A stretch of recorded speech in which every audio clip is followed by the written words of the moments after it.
Voilà, c'est parfait. Alors, la petite explication pour les clés USB. Donc, déjà à savoir, une clé USB va nous servir à mettre des fichiers dessus pour pouvoir les transporter ailleurs, sur notre ordinateur, enfin micro-ordinateur, ou aller chez quelqu'un, plutôt que de graver un CD. Maintenant, on a cette facilité pour lui donner des fichiers, des informations, de la musique, des photos, voilà. Ça sert à ça. Mais surtout, ne pensez pas qu'on va s'en servir pour sauvegarder des données, des fichiers, des photos, parce que tout simplement, vous voyez, bon, c'est quand même assez petit, c'est en plastique, c'est fragile, donc il suffit d'y marcher dessus, ça y est, vous avez tout perdu. J'ai fait dessus, c'est fini, c'est irrécupérable. Donc, pour vous dire, la petite, je le dis chaque année, ma première clé USB, c'était une 256 mégabits, donc bien plus petite, hein, un quart d'un giga. Je l'ai passée à la machine à laver, sans le vouloir. Elle est passée à la machine à laver, elle était restée dans ma poche. Bon, je me suis dit, le tapis, voilà, elle ne l'avait pas fait. Je me suis dit, le tapis, c'est foutu. C'était notre première clé USB, donc on y comptait dessus, mais... Et puis, bon, je l'ai laissé de côté, je l'ai laissé, donc elle a séché comme il faut. Et puis, un beau jour, je l'ai rebranché, pouf, j'ai tout récupéré. Mais ça devait être exceptionnel, hein. Franchement, je l'ai encore d'ailleurs, mais c'était vraiment exceptionnel, hein. Bon, ou alors, c'est qu'elles étaient vraiment bien faites, je n'ai plus revu comme ça, les petites clés que j'avais là. Donc pour vous dire que malgré tout, on peut avoir un peu de chance aussi.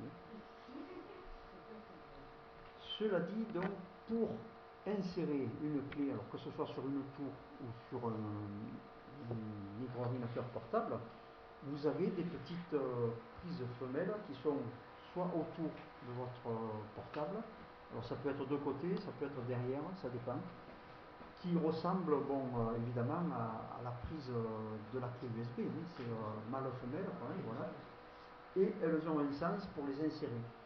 Donc si ça ne rentre pas, on n'insiste pas, on tourne de l'autre côté et on rentre la clé. Ouais. Est-ce que sur un ordinateur, il peut y avoir en même temps plusieurs clés? Bien sûr, oui. Autant que ce qu'il y a de prises, et même plus. Il y a plusieurs prises. Voilà. Même plus parce que il existe, oui, c'est possible, oui. Oui, voilà, c'est qu'elle s'allume. Et quelle c'est qui marche? Elle va prendre le feu.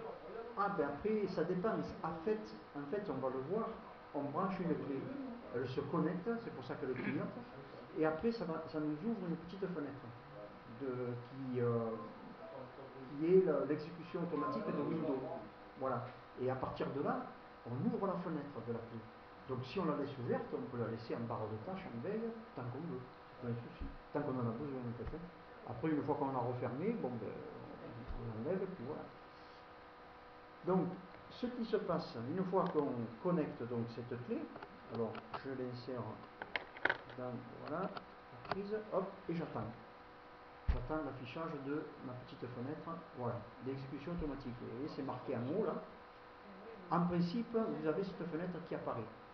Lorsque vous branchez un périphérique, voilà, alors ça peut être un peu différent. Voilà, mais ça dépend du paramétrage de l'ordinateur.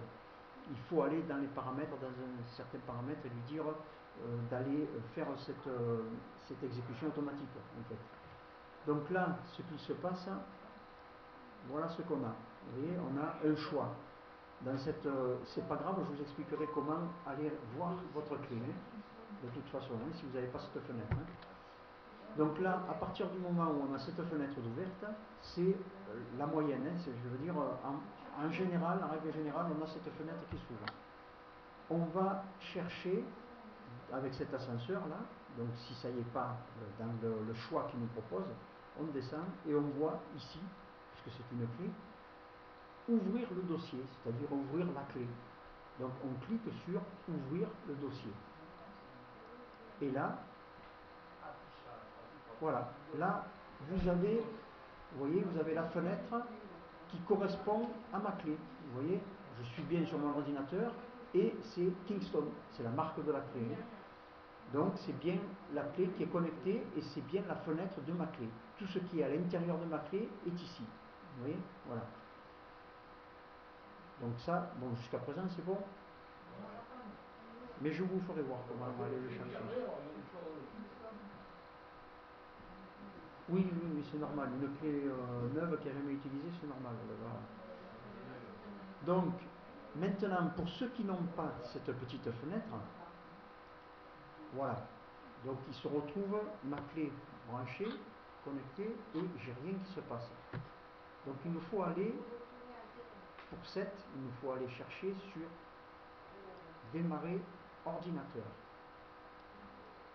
Et à ordinateur, vous voyez, vous avez tout ce qui est branché, qui est connecté à votre ordinateur.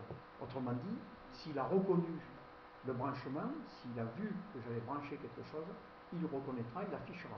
Et effectivement, là, j'ai bien ma clé Kingston.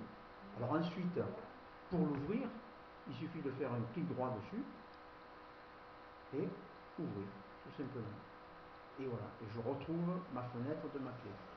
Alors pour 8, pour aller chercher, on va aller le faire ensemble parce que je crois que je ne l'ai jamais fait d'ailleurs. Vous allez voir. Donc je referme ma clé et on va basculer sur 8. C'est celui-là. Il suffit que je connecte une clé, mais bon, aussi bien là l'exécution automatique marchera aussi. Alors, c'est pas comme ça. Bon, voilà, c'est parti. Alors, je viens de brancher ma clé, voilà. Alors là, pareil, chargement appareil photo. Alors ça c'est toutes les photos vidéo sont enregistrées, voilà. C'est parce que sur l'appareil, sur le coordinateur, il y a un logiciel d'installer. En l'occurrence, apparemment Dropbox, oui. Donc lui, il prend le dessus si vous voulez. Donc il suffit de lui dire annuler. Si vous voulez, c'est en quelque sorte une bibliothèque, d'après ce que je comprends, parce que je ne connais pas trop Dropbox, je ne sais pas trop il a son utilité, c'est sûr, mais je n'en sais pas. Donc c'est un genre de bibliothèque, là, vu le programme qui me propose d'aller enregistrer mes photos. Vous voyez, d'importer. Donc moi, ça ne m'intéresse pas, donc je vais lui dire annuler. Voilà. Donc tant mieux, il ne se passe rien d'autre. On va pouvoir aller chercher, je pense, dans les paramètres. Donc, voilà. Ouais, ah oui, c'est vrai. L'affichage n'est pas le même. Ouais.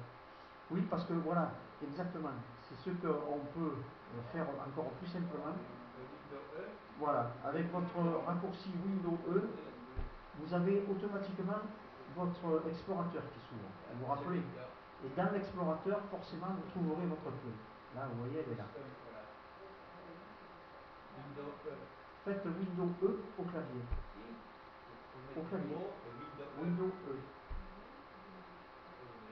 Avec le clavier. Au clavier, vous appuyez sur Windows, la touche Windows, et E en même temps. Et vous trouverez votre explorateur.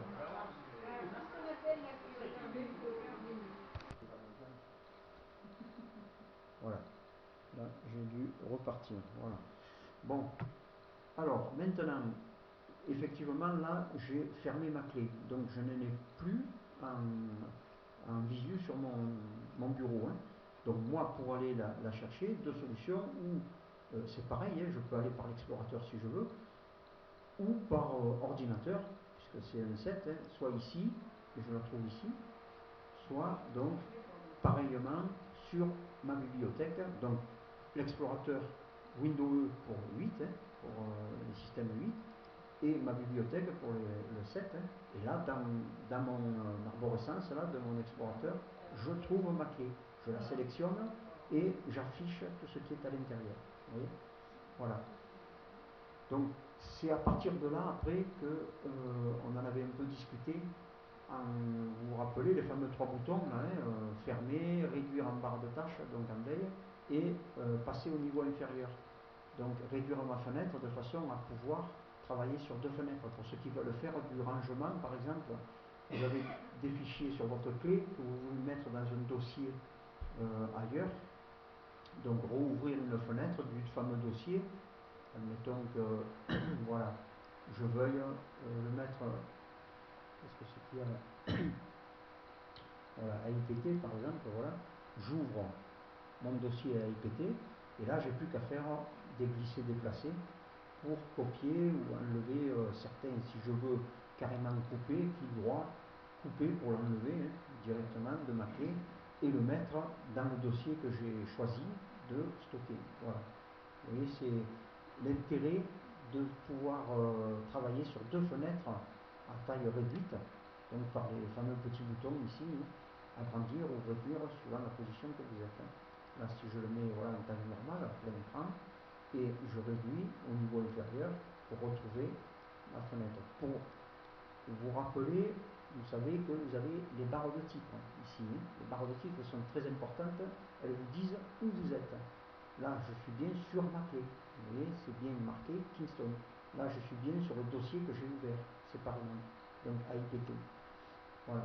N'oubliez pas cette barre de titre, elle est importante et c'est ce qui vous permet de vous repérer.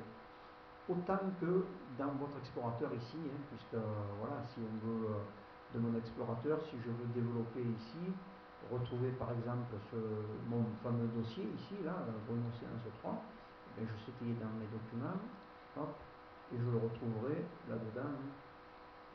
Je ne sais plus où c'est que je l'ai stocké. Ouais, il est par là. Ou c'était essai, oui, essai, j'avais mis dans essai. Voilà, l'image. Hop, voilà. Donc, servez-vous de cette colonne-là, de cette arborescence, c'est très important et vous verrez qu'à force, vous ne vous perdrez jamais, quoi. Vous vous retrouverez toujours en manipulant ces explorateurs, ces petites colonnes. Que ce soit lorsque vous avez votre clé de brancher, puisque là, c'est pareil, vous avez la clé ici. Si je veux travailler que sur une fenêtre, je me remets en plein écran, j'ai ma clé, je suis sur ma clé, là, je le vois bien. Si je veux prendre, mettons, non pas ça parce que c'est trop lourd, mais si je veux prendre voilà, ce fichier ici, l'envoyer sur mon dossier essai, il me suffit de, ici, le prendre directement. Bon, attendez, avant de le prendre, il me faut développer, puisque voilà, il me faut chercher mon dossier quand même. Voilà, document, je développe, il est ici. Voilà, mon fameux dossier, il est là. Donc là, je suis toujours sur ma clé. Je prends mon fameux fichier et je viens sur essai. Alors c'est ce qu'on disait, parce que vous voyez que votre ascenseur bouge mieux, suivant que. Alors ne lâchez surtout pas votre clic. Tant que vous n'avez pas ici votre infobulle qui vous dit copier sur essai, puisque c'est le dossier où je veux copier. Donc là, je peux me permettre de lâcher. Je sais qu'elle ira bien à cet endroit-là. Hop, je lâche et je fais ma copie, un copier-coller dans le dossier essai. Vous voyez, c'est ce qui est très important, il faut faire attention. Si, comme je vous dis, si vous êtes ici, vous n'arrivez pas, vous ne trouvez pas le dossier en question, pour y voir plus clair, parce que c'est vrai qu'avec ce fond qui promène là, on ne sait plus trop où on en est. N'hésitez pas à revenir dans votre fenêtre sur le fichier en question et vous lâchez. Et vous récupérez de nouveau votre dossier tranquille. Il faut, voilà, à partir du principe où on ne lâche pas n'importe où, si vous n'avez pas vraiment l'assurance de pouvoir lâcher au bon endroit, revenez là où vous avez pris votre fichier. Et là, vous ne craignez rien, il n'y a pas de problème. Et puis, vous pouvez le chercher tranquillement. Ça, c'est la façon glisser-déplacer pour faire le copier-coller. Mais vous avez la façon, comme je vous ai dit aussi, clic droit, copier, et je vais à ce moment-là sur mon dossier. Voilà, là je suis bien sur mon dossier, essai, et là je peux faire dans le blanc, clic droit, coller. Alors, il va me dire il existe déjà, forcément je l'avais déjà glissé. Donc je l'annule, mais voilà, c'est votre principe. Là c'est un petit peu plus sûr, parce que vous n'avez pas ce fameux déplacement. Vous faites un clic droit, copier, vous revenez sur le dossier en question, vous le sélectionnez, vous l'ouvrez, et vous faites un autre clic droit, coller. Là vous risquez moins, pardonnez-moi. Voilà. Donc c'est à peu près compris pour la clé.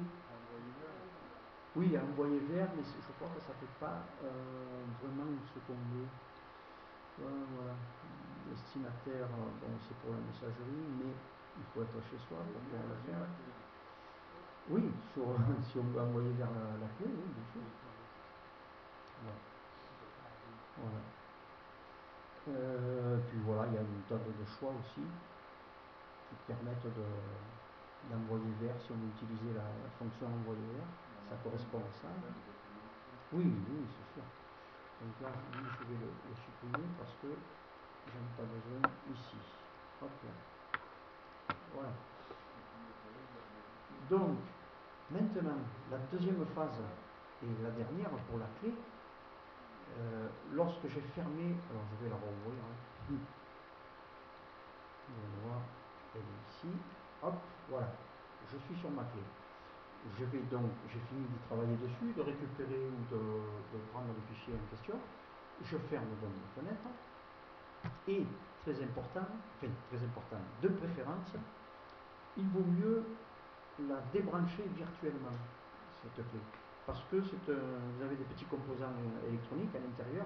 Si on la débranche telle que, sans la débrancher virtuellement, vous risquez de créer un petit arc électrique qui va sur la carte mère apparemment, je pense, hein, suivant comment est monté l'appareil, et qui peut provoquer ce petit arc de détérioration en force du circuit imprimé, puisque c'est tout électronique, hein, dedans, vous avez le circuit imprimé.